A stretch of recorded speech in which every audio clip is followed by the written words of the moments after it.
राज्य शिवछत्रपती शिक्षण संघटनेमार्फत NPS UPA संदर्भात सुभेदारवाडा हायस्कूल कल्याण पश्चिम या ठिकाणी मार्गदर्शन शिबिराचे आयोजन।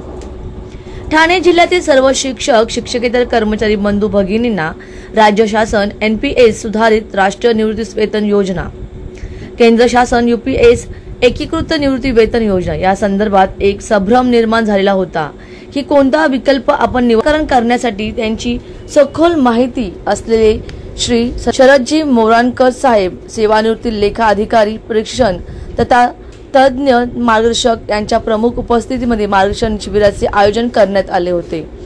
शरदजी मोराणकर साहेब यांनी आपल्या 1.5-2 तासाच्या व्याख्यानामध्ये शिक्षकांनी विचारलेल्या सर्व प्रश्नांचे शंकाचे निरसन केले।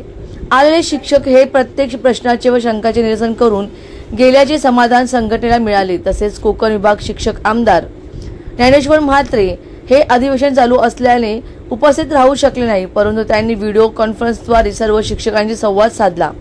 तसेच विकल्प निवडण्यासाठी 3 ते 6 महिन्याची मुदत मिळावी यासाठी संघटनेने शासनाकडे पत्र व्यवहार केलेला असल्याचे म्हात्रे सर यांनी सांगितले।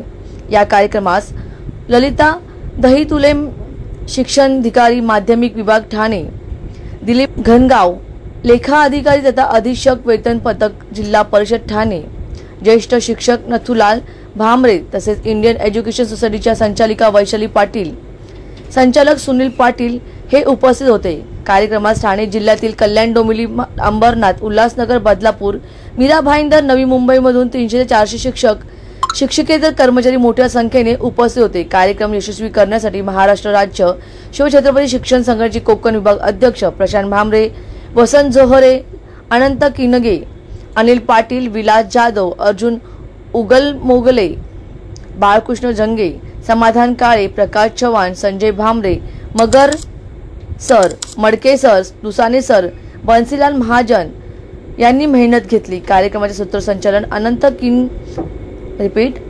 किनगेसर यांनी केले। महाराष्ट्र राज्य शिवछत्रपती शिक्षण संघटनेचे मार्फत शिक्षकांचा एक जिव्हाळ्याचा विषय संदर्भात मार्गदर्शन शिबिर लावल्यामुळे सर्व शिक्षकांमार्फत प्रतिनिधी स्वरूपात विनोद शेलकर सर यांनी प्रशांत भामरे सर व संघटनेच्या सर्व पदाधिकाऱ्यांचे आभार व्यक्त केले। Bureau report, discovery TV news.